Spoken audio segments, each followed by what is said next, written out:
ایک قصہ پیش آیا، ایک واقعہ پیش آیا کہ ایک صاحب کا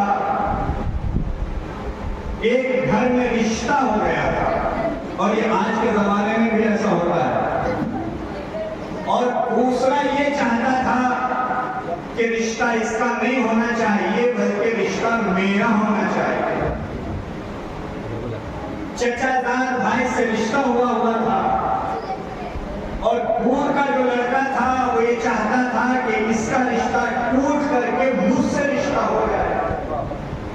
اس دشمنی میں، اس عناد میں، اس بغض میں، اس حسد میں جو ہے اس نے یہ کیا کہ اس لڑکے کا ہی راتوں رات مرڈر کر دیا۔ بنی اسرائیل کا واقعہ ہے، بنی اسرائیل کے لیے روایت ملتی ہے، اسلامی گرامی توجہ چاہوں گا۔ جب مرڈر ہو گیا تو ظاہر سی بات ہے قاتل اپنے آپ کو ہمیشہ چھپانا چاہتا ہے کہ میں سامنے نہ آؤں ورنہ برباد ہو جاؤں گا۔ یہاں بھی یہی ہوا کہ قاتل نے مقتول کو، قتل ہونے والے کو جس کا مرڈر کیا ہے وہیں پہ نہیں چھوڑا، بلکہ لے جا کے دوسرے محلے میں، دوسرے جگہ پہ مسجد کے سامنے اس لاش کو ڈال دیا۔ اب جب صبح ہوئی تو دیکھا ایک لاش پڑی ہوئی ہے۔ اب فیصلہ نہیں ہوتا کہ کس نے قتل کیا ہے، کس نے مرڈر کیا ہے۔ ایک دوسرے کے اوپر چینیں گوئیاں ہو رہی ہیں، الزام لگائے جا رہے ہیں، باتیں بنائی جا رہی ہیں، اور یہاں تک کہ فساد ہو گیا، جھگڑا ہو گیا، دو چار مرڈر ہو گئے ایک دوسرے کے اوپر الزام لگانے میں کہ ہم نے قتل نہیں کیا، آپ نے کیا ہے۔ عزیزان گرامی، المختصر یہ کہ نبی خدا کو بلایا گیا۔ کس نبی کا زمانہ ہے؟ جناب موسیٰ کا زمانہ ہے۔ کہا یا نبی اللہ، یہ تو قضیہ بہت طویل ہو گیا، اس کے قاتل کا پتہ لگائیے ورنہ جنگ جو ہے طول پکڑتی ہوئی جا رہی ہے، جنگ آگے بڑھتی ہوئی جا رہی ہے اور فیصلہ لینے کا نام نہیں ہے۔ نبی خدا نے کہا میں ٹھیک ہے اللہ سے معلوم کرتا ہوں، اللہ بتائے گا کہ اس قاتل کا، اس مقتول کا قاتل کون ہے، کس نے قتل کیا ہے۔ جناب موسیٰ کو ریکورڈ پر گئے، التجا کی، پروردگارہ یہ جو مرڈر ہوا ہے اس کا قاتل کون ہے؟ کہا ہے موسیٰ اتنی آسانی سے نہیں بتاؤں گا، مجھے ایک جگہ پر میرے اوپر، میرے حبیب کے اوپر، حبیب کی آل کے اوپر ایک جوان ہے جو سلوات پڑھتا ہے، مجھے اس کی سلوات کا ادنا سا ثواب کسی دنیا میں ادا کرنا ہے۔ توجہ چاہوں گا عزیزان گرامی، سلوات کی بات ہے تو روایت ہے آ گئی۔ عزیزان گرامی، کہاں پھر یہ پروردگارہ کیا کرو ہے؟ کہاں کرنا یہ ہے کہ تو ایک گائے لو، اس کو ذبح کرو اور اس کے گوشت کا ٹکڑا اس میت سے ٹچ کرو، میت زندہ ہو جائے گی، خود بتائے گی کہ میرا قاتل کون ہے۔ توجہ عزیزان گرامی، جناب موسیٰ نے آ کر بتایا بھائی ایک گائے خرید لو، اس کو ذبح کرو اور اس کو ذبح کرنے کے بعد اس کے گوشت کا ٹکڑا اس قاتل کو، اس مقتول کو مس کرو، ٹچ کرو، وہ خود زندہ ہو کے بتائے گا۔ یہ قوم بنی اسرائیل یعنی یہودی آغاز ہی سے ضدی بہت ہے۔ انہوں نے جناب موسیٰ سے ضد کی، یا نبی اللہ یہ بتائیے کہ وہ گائے کیسی ہونی چاہیے۔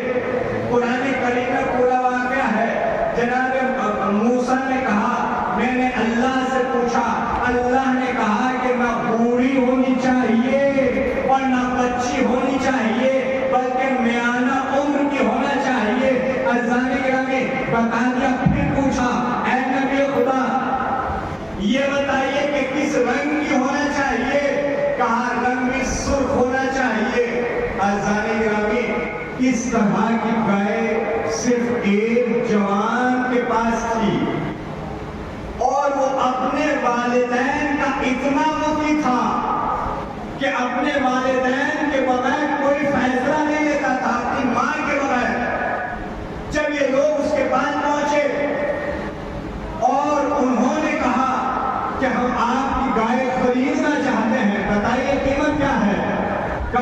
اپنی ماں سے پوچھ کے بتاؤں گا.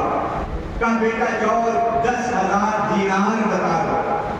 یہ آئے اور کہنے لگے نہیں 10,000 تو زیادہ ہے, لہذا 5,000 لے لیجیے.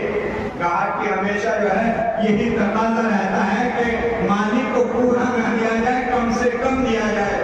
کہا 10,000 تو زیادہ ہے, لہذا 5,000 لے لیجیے. کہا میں اپنی ماں سے پوچھ کے آتا ہوں. گئے, کہا اب بیٹا 10,000 نہیں, جا کے کہہ دو 20,000 قیمت ہے. اب یہ آئے, کہا کہ نہیں 10,000 نہیں, قیمت 20,000 ہے. کہا نہیں 10,000 لے لو. کہا میں اپنی ماں سے پوچھوں گا. یعنی جب ماں کے پاس گئے, کہا نہیں بیٹا 20,000 نہیں, جا کے 40,000 کہہ دو. انہوں نے کہا 40,000 تو نہیں لیکن 20,000. یعنی اسی طریقے سے قیمت بڑھتی چلی گئی, یہاں تک کہ قیمت اتنی بڑھی کہ اس کو ذبح کرو اور اس کی کھال کے اندر جتنا سونا آ جائے وہ سارا سونا اس گائے کی قیمت قرار پائے گی. عزیزان گرامی, بنی اسرائیل کی عورتوں نے اپنے اوپر سے الزام ہٹانے کے لیے اپنے تمام سونے چاندی کے جواہرات جمع کیے اور اس کے اندر بھرے. جب بھر گئے اور اتنا وزن ہو گیا تو گائے کو ذبح کیا گیا. اور گائے کو ذبح کرنے کے بعد جب گائے کے گوشت کا ٹکڑا جو ہے اس کو لگایا گیا تو زندہ ہو گیا. اور زندہ ہو کر کے اس نے اپنے مقتول کا, اپنے قاتل کا جو ہے پتہ بتا دیا. عزیزان گرامی, مقصد یہ ہے کہ پروردگارا اتنی قیمت کیوں بڑھائی, اتنا واقعے کو طول کیوں دیا. خالی کہہ دیتا گائے ذبح کر کے کسی طرح کی بھی اس کے اوپر ٹچ کر دو, کہا میں یہ بھی کہہ سکتا تھا, لیکن انہوں نے سوالات کیے تو اس لیے میں نے صفتیں بڑھا دی. اور وہ ساری صفتیں صرف اس گائے کے اندر تھی, اس لیے کہ وہ ہم یعنی محمد, وہ آل محمد پر سلوات بھیجتا تھا. اس لیے اللہ نے چاہا کہ تھوڑا سا اجر ہم اس کو اس دنیا میں عطا کر دیں تاکہ دنیا دیکھ لے جس کا تھوڑا اتنا ہو اس کا زیادہ کتنا ہوگا. ایک سوال بھیج دیں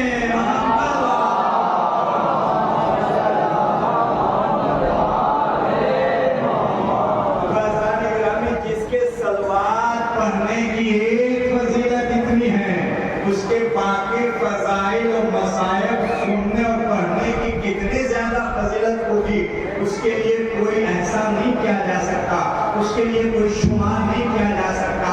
رسول اسلام کی صاف حدیث ہے, اے علی اگر تمام درخت جو ہے قلم بن جائے اور تمام کائنات کا پانی روشنائی بن جائے اور زمین و آسمان جو ہے ورق بن جائے, جن و انس ملائکہ لکھنے والے بن جائیں, اے علی تیرے فضائل تب بھی نہیں لکھے جا سکتے. ایک سلوات بھیج دیں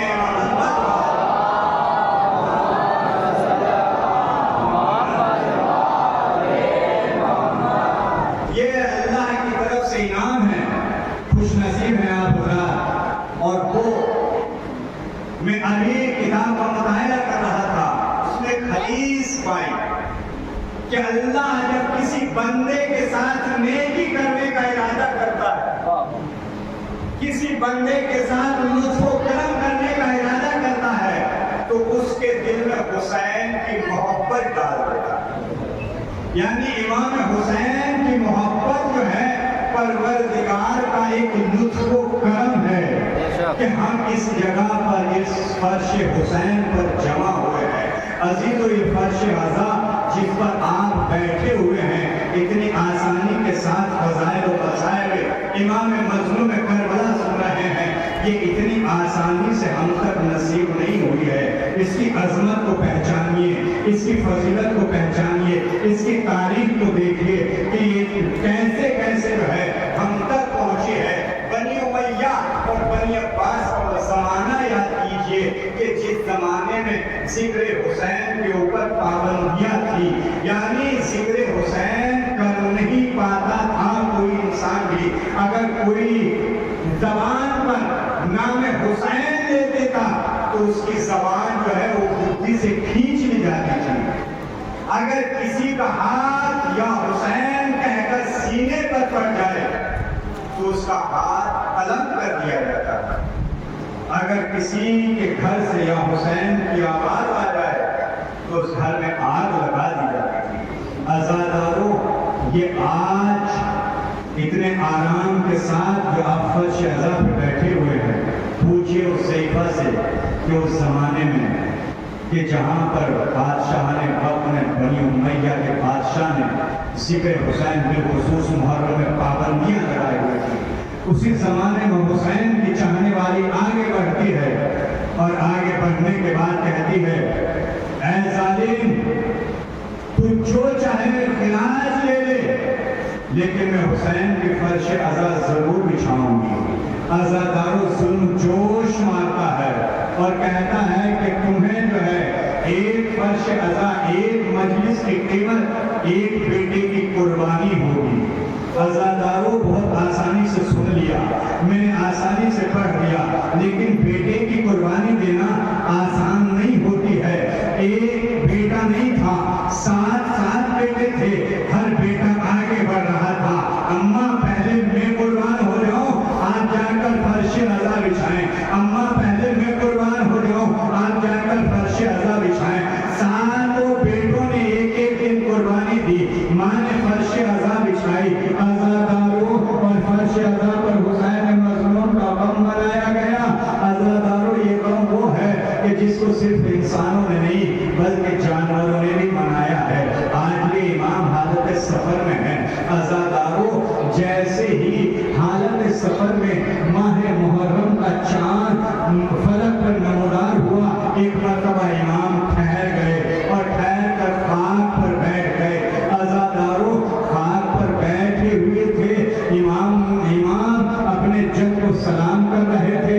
السلام علیکہ یا ابا عبداللہ، السلام علیکہ ایھا المظلوم، السلام علیکہ ایھا المظلوم. اے میرے مظلوم دادا، آپ پر میرا سلام ہو. اے میرے مظلوم بابا، اے میرے وہ مظلوم بابا جس کو پیاسا شہید کیا گیا، اے میرے وہ مظلوم بابا جس کو پسے پشت ذبح کیا گیا، آپ پر میرا سلام ہو. عزادارو، حسین امام رضا کربلا کے خیالات، کربلا کے مسائل یاد کر کر کے گریہ کر رہے تھے.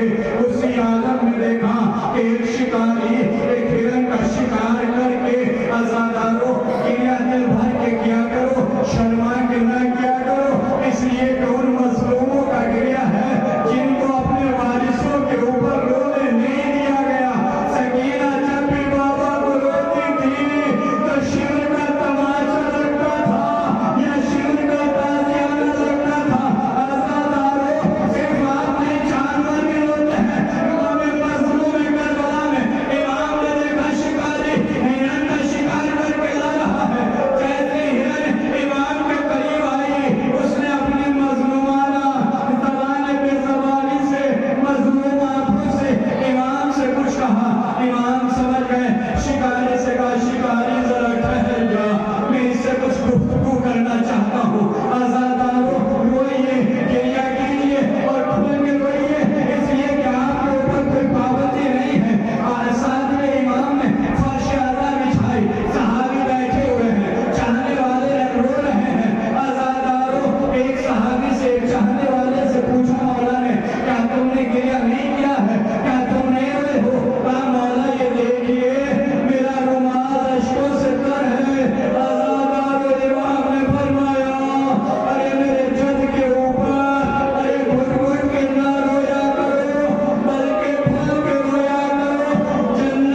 معبود محمد والے محمد کے صدقے سے ہمارے اس ذکر مظلوم کربلا کو اپنی بارگاہ میں شہر قبولیت عطا فرما۔ معبود محمد والے محمد کے صدقے سے عابد بیمار کے صدقے سے جو مومن مومنات بیمار ہیں سب کو شفا کاملہ عطا فرما۔ معبود محمد والے محمد کے صدقے سے حکومت ایران کی حفاظت فرما، حکومت ایران کو کامیابی و کامرانی عطا فرما۔ دنیا کے جس خطے میں حسین کا عزادار آباد ہے، پروردگارا تجھے واسطہ مظلوم میں کربلا کا اس کی جان، عزت، مال، آبرو کی حفاظت فرما۔ مجھے آخری امام زمانہ کے ضرور میں تعجیب فرما۔ ماتا ناصر